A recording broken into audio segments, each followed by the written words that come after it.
특별 새벽기도의 23일 차이고 하나님께서 약속의 땅으로 우리의 마음과 생각을 인도하시기 시작한 지 23일이 돼가고 있습니다. 오늘은 하나님께서 이스라엘 자손들을 인도하실 때에 모세로 인하여서 일어났던 갈등에 대해서 함께 살펴보고 싶습니다. 이스라엘 자손들을 하나님의 뜻대로 잘 인도하고 있었던, 그래서 하나님께서 가지고 있었던 여러 생각들을 이스라엘 자손들에게 이야기하기도 하고, 이스라엘 자손들의 말도 안 되는 불평의 내용들을 또 하나님께 기도하면서 중재자 역할을 했던 모세가 이제는 모세가 했던 행동 하나 때문에 갈등의 한가운데로 들어가게 되었고, 이런 갈등을 일으키는 사람이 모세의 가장 측근이었던 모세의 누나였던 미리암, 그리고 형이었던 아론에 의해서 일어나게 되었습니다.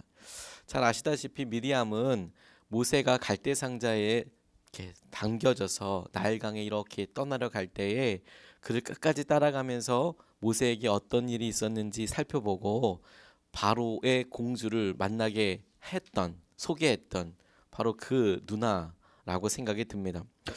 모세와 형제들 사이에 있었던 본문 요 사건을 가만히 보면 하나님께서 이 일을 참 희한하게 다루셨던 것을 볼 수가 있습니다. 모세에게 하나님께서 그의 잘잘못을 이야기하신 것도 아니고 미리암과 아론을 오히려 모세의 입장에서 말씀하시고, 이로 인하여서 미리암이 나병에 걸리고 7일 동안이나 바깥에 있었다.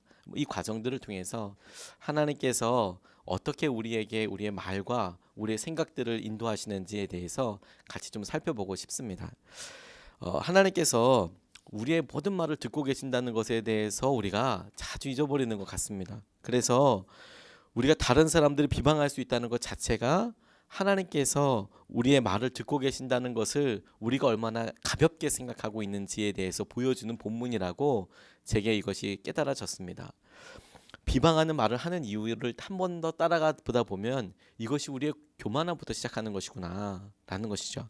오늘 1절로 2절 말씀 보면, 모세가 구스 여자를 취하였더니 그 구스 여자를 취하였으므로 미리암과 아론이 모세를 비방하니라. 그들이 이르되 여호와께서 모세와만 말씀하셨느냐 우리와도 말씀하지 아니하셨느냐 하매 여호와께서 이 말을 들으셨다 라고 말씀하고 계시죠. 모세가 취한 구스 여인에 대해서 많은 학자들이 이 구스 여인이 십보라였을 것이다 라고 이야기합니다. 실제로 성경에 보면 구스와 미디안 광야가 분명히 다른 곳이기도 하지만 또 같은 곳처럼 묘사하기도 합니다.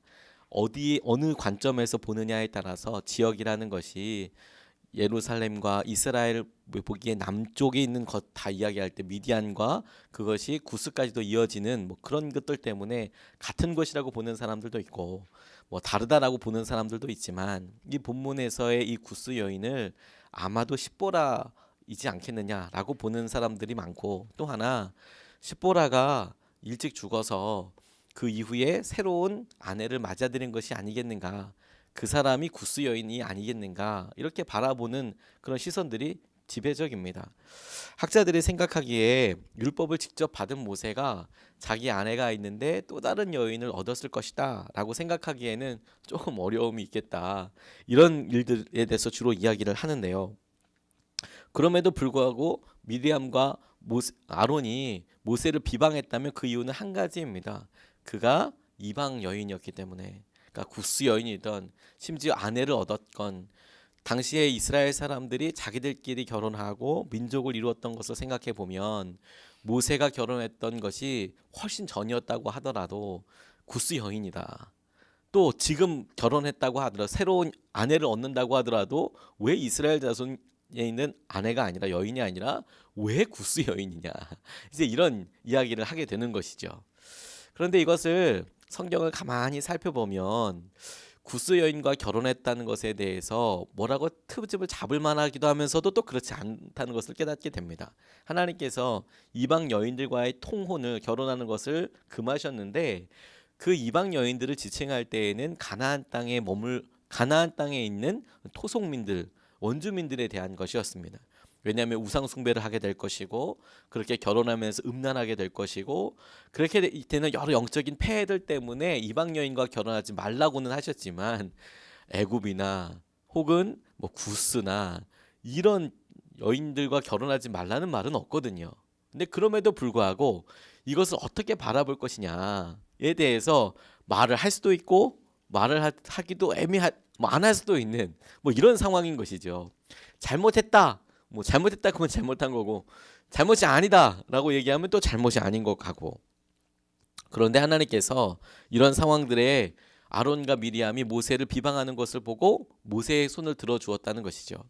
저는 본문을 여러 번 반복하고 묵상하고 읽으면서 하나님께서 모세가 했던 행동에 대해서는 뭐라고 이야기하지 않고 있는 것에 대해서 생각해 보게 되었습니다. 이것은 모세가 했던 행동들을 잘했다라고 여겨주신다고도 볼 수 있지만 모세가 했던 행동들이 하나님께는 더 중요한 것은 아니었다.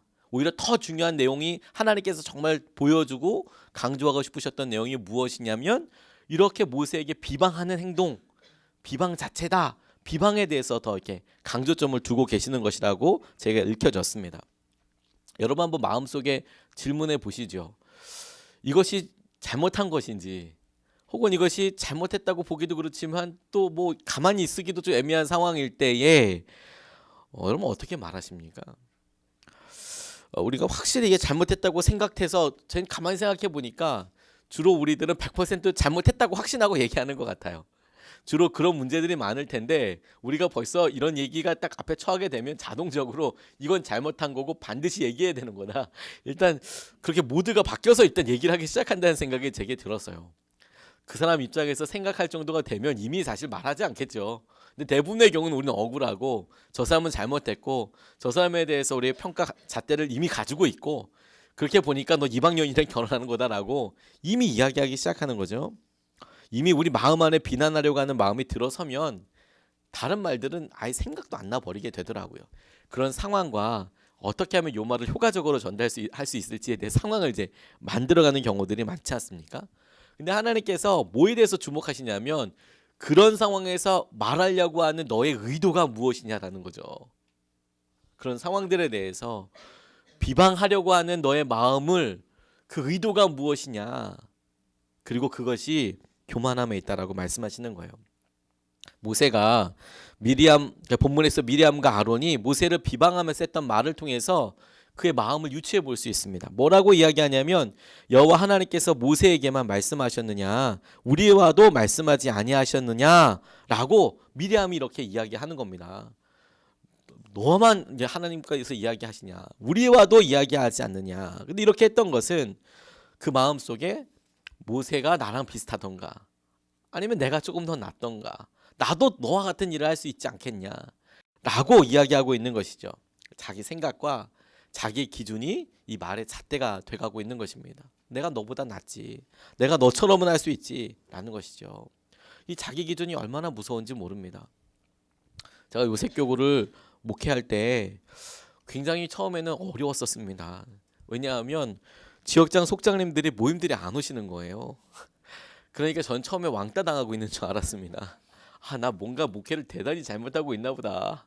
제가 소심해가지고 말도 못하고 어떡하지? 그러면 아침에 정말 열심히 기도했는데도 변화가 없더라고요. 죽었구나 이런 생각을 하게 됐었습니다. 그런데 저희 교회에서 선언목자 교회에서 여러 똑같은 어떤 도전들이 있고 통계들을 내거든요. 그러면 그걸 주로 성도님한테 이야기하지는 않습니다. 목사님들이 그걸 가지고 목회를 어떻게 하시나 서로 점검하는 그런 툴로만 사용하거든요. 그런데 통계들이 같이 나오는 거예요. 그러면 뭐 뭔 교고 딱 너 요셉교고 기억 나가는 거죠. 우리가 베이스를 깔아주는구나. 그런데 인원수도 제일 많은 거예요. 마음이 정말 어렵더라고요. 얘기를 해야 되나 말아야 되나. 처음에는 그냥 살짝 제 마음의 표현으로 문자를 보냈는데 그것도 또 소심하게 또 오라 마라 이렇게 얘기하지도 않는 거 아니고 주님께서 함께 하시고 뭐 이렇게 돌려서 이야기하는 거죠. 그런데 제가 신방을 해보고 나서야 알았어요. 신방을 해보고 이분들이 어떤 삶이시고 직장생활에서나 가정에서나 아이들 키우고 사실 저희도 그런 똑같은 일을 겪었고 또 겪고 있었으면서 가만히 제가 그분들을 보니까 어마무시한 거더라고요. 이게 너무 힘든 거더라고요. 그러니까 그런 것들을 하나하나 가서 뵈니까 차마 그때는 이해가 돼서 차마 이것보다 더 열심히 하라고 나는 말 못하겠다. 그래서 그 다음부터는 교회 측에다가 이야기를 했어요. 요셉 교구는 깍두기다. 우리는 깍두기다. 배째라. 못한다 이건. 난 절대로 이야기 못한다. 아니 난 이렇게 그냥 할 거다. 아니 날 바꾸든지 난 이렇게 갈 거다. 이렇게 아예 마음이 결정이 되더라고요. 다른 사람을 제 기준으로 생각하고 있을 때 제가 목사임에도 불구하고 얼마나 마음이 어려워질 수 있는 것까지도 경험하게 하시더라고요. 근데 이해하고 하나님께서 그 일에 대해서 보게 하시는 것을 보니까 하나님께서 그들을 얼마나 사랑하시고 꼭 해야 될 말들을 생각나게 하시더라고요. 그런데 저는 그때 당시에 하나님을 분명히 알아서 말을 한 것은 아니었지만 지나놓고 보니까 차라리 말 안 한 게 얼마나 이게 소중한 일이었나 하는 것을 깨닫게 됐어요. 그렇구나. 이때 이야기했었으면 그건 죽으라는 얘기였구나. 그런 생각이 제게 들더라고요. 하나님께서 이런 상황을 보고 계시지 않습니까? 우리가 말하는 상황들을 보고 계시지 않습니까?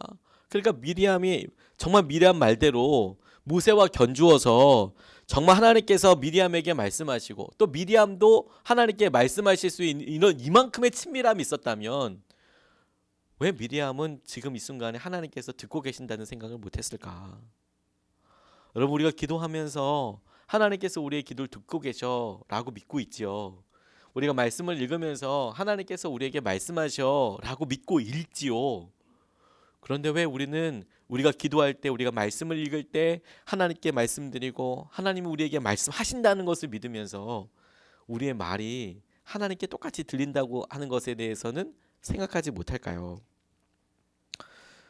그렇게 해서 비방하는 말을 하나님께서는 당신이 이 말을 듣고 있음에도 우리의 의도와 생각대로 말하는 것이라고 생각해서 교만이라고 찍어내시는 것입니다. 그게 벌을 받아도 충분하다라고 말씀하시는 것이죠.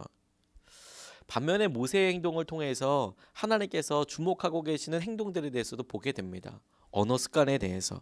그는 그냥 침묵했습니다. 6절로 7절까지 말씀해 보면 내 말을 들으라. 너희 중에 선지자가 있으면 나 여호와가 환상으로서 나를 그에게 알리기도 하고 꿈으로 그와 말하기도 하거니와 내 종 모세와는 그렇지 아니하니 그는 내 온 집에 충성함이라. 8절에도 그와는 내가 대면하여 명백히 말하고 은밀한 말로 하지 아니하며 그는 또 여호와의 형상을 보거늘 너희가 어찌하여 내 종 모세 비방하기를 두려워하지 아니하느냐라고 하나님께서 직접 말씀하셨습니다. 사실 이 말을 모세가 하고 싶지 않았겠습니까? 나는 그래도 하나님과 함께하고 있었다라고. 근데 이 순간에 하나님께서 직접 모세를 위해서 말씀을 하세요. 변호를 하세요. 그런데 가만히 보면 모세는 지금까지 단 한마디도 하지 않고 있는 것을 보게 하시더라고요. 미리암과 모세가 하는 말을 듣고 모세는 아무 이야기도 하지 않고 있어요. 그리고 이러한 모세에 대해서 성경은 이렇게 증거합니다. 3절 말씀에 온유함이 지면의 모든 사람보다 더하더라 라고 증거하지요. 이 말씀을 이렇게 보고 제 마음속에 걸림이 되었습니다. 왜냐하면 우리는 모세가 온유함이 모든 사람들 다 승하였다 이렇게 기억하고 모세가 온유한 사람이구나. 그런데 우리가 쭉 말씀을 읽어가다 보니까 모세가 진짜 온유했냐? 정말 온유한 사람이냐? 라고 다시 묻게 되는 것이죠. 모세는 살인자였습니다. 그리고 살인했을 때 어떤 무기를 사용한 것이 아니라 때려 죽였습니다. 사람은 한 대 맞고 죽지 않습니다. 10대 맞는다고 죽지 않습니다. 여러분. 때려 죽이려고 그러면 이건 사실 굉장히 잔인한 일입니다. 한 사람이 그것도 그렇게 하려고 그러면 그 마음 안에 있는 적개심과 분노의 크기를 여러분 아시겠습니까? 그러면 그가 미디안 생활 40년 동안 변화됐느냐? 그렇지 않습니다. 금송아지 섬기고 있는 이스라엘 백성들 보자마자 하나님께서 직접 깎아주신 돌판을 냅다 던져버리는 사람입니다. 여러분들 집에서 밥상 없는 아버지가 온유한 사람이라고 그렇게 이야기하십니까? 밥상 확 얻고 나면 우리 아버지는 온유함이 지면의 모든 사람들보다 승하셔 이렇게 이야기하지는 않습니다. 진짜 이 사람은 한 성깔 하는 분이죠. 하나님께서 그에게 직접 말씀하셨을 때에도 반석을 2번이나 냅다 치면서 이야기하는 사람입니다. 그 사람이 했던 행동들 하나하나 보면 얼추만 이렇게 생각해봐도 진짜 온유한 사람인가. 우리가 생각하는 온유함의 기준에 대해서 이렇게 생각해보면 글쎄요, 모세는 그 정도는 아니지 않을까라는 생각이 제게 있었습니다. 그런데 이 온유하다라는 표현을 히브리 원어로 살펴보면 말의 재갈을 물린, 그러니까 잘 조절이 되는 뭐 이런 뜻이거든요. 그러니까 온유함이라는 것이 우리가 보기에 저 사람 정말 착해, 저 사람은 성품이 정말 한결같다, 이런 느낌이 아니라 그 사람이 무언가에 의해서 잘 컨트롤돼, 잘 조정돼, 재갈을 물린 것처럼 야생마가 아니라 잘 조정이 돼, 이런 사람들을 성경에는 온유라는 표현을 쓰거든요. 그러면 여러분, 모세의 행동을, 지금 이 말하지 않고 침묵하는 것을 무엇이 지금 컨트롤하고 있는 걸까요? 무엇이 통제하고 있는 걸까요? 무엇이 이렇게 잘 다스리고 있는 걸까요? 저는 그게 미리암이 이야기했던 것처럼 모세는 실제로 그 일을 경험하고 있었기 때문에, 다시 말해서 모세는 하나님과 대면하여서 말을 하고 하나님께로 말을 듣고 있었어요. 그러니까 아는 것이죠. 하나님 내 말을 듣고 계신다라는 것을, 하나님이 내게 말씀하시는 분이시라는 것을, 그러니까 내가 지금 말하는 것에 대해서 하나님이 똑같이 듣고 계신다라는 것을. 여러분, 이게 얼마나 놀라운 것 아니, 이게 얼마나 커다란 일인지 모릅니다. 한 수도원장이 어리석어 보이는 제자를 엄청 사랑하는 거예요. 그런데 다른 제자들이 보기에 그 제자는 너무 이상한 거예요. 얼빵하다고 표현하죠. 우리 얼빵한 뭐 그런 제자를 이 수도원장이 너무 예뻐하는 겁니다. 그러니까 이건 편애 아니냐, 참고 참다가 드디어 몇몇 사람들이 모여서 수도원장에게 왜 그러는지, 왜 이렇게 편애하는지에 대해서 질문을 했답니다. 그랬더니 수도원장이 가만히 사람들 다 불러 모으더니 닭 한 마리씩을 다 나눠주었답니다. 그리고 아무도 보지 않는 곳에 가셔서 이 닭 잡아와라, 닭 잡아와라. 그리고 하루를 시간을 준 것입니다. 그리고 시간이 지나고 약속된 시간이 다 되어서 사람들이 모이는데 만연의 사람들이 회심의 미소를 짓고 다 털까지 다 뽑아가지고 닭을 잡아가지고 온 거죠. 다 닭 잡아가지고 왔는데 그 주목했던 그 제자만 시간이 돼도 잘 나타나지 않는 거예요. 그리고 조금 넘자마자 헐레벌떡하면서 막 뛰어오는데 여전히 닭이 살아있는 거예요. 생닭을 잡아가지고 잡지도 못하고 그 닭을 이렇게 가지고 온 거예요. 왜 그러냐라고 물어보니까 이 제자가 자기가 스승님께서 말씀하셔서 이 닭을 잡으려고 방에도 들어가 보고 산꼭대기도 올라가 보고 아무도 없는 곳에 갔고 찾아서 가봤지만 자기 혼자 있는 데가 없더라. 나 혼자 있는 곳이 없더라. 그래서 닭을 죽이지 못하고 그대로 데리고 온 거예요. 수원장이 사람들에게, 여러 제자들에게, 내가 이 사람을, 이 제자를 사랑하는 이유가 바로 이 이유 때문이다. 아무도 보지 않는 곳이, 아무도 혼자 있는 곳은 없다라는 것을 진짜로 알고 느끼고 있는, 그게 굉장히 귀한 것이라고 말씀하시는 거죠.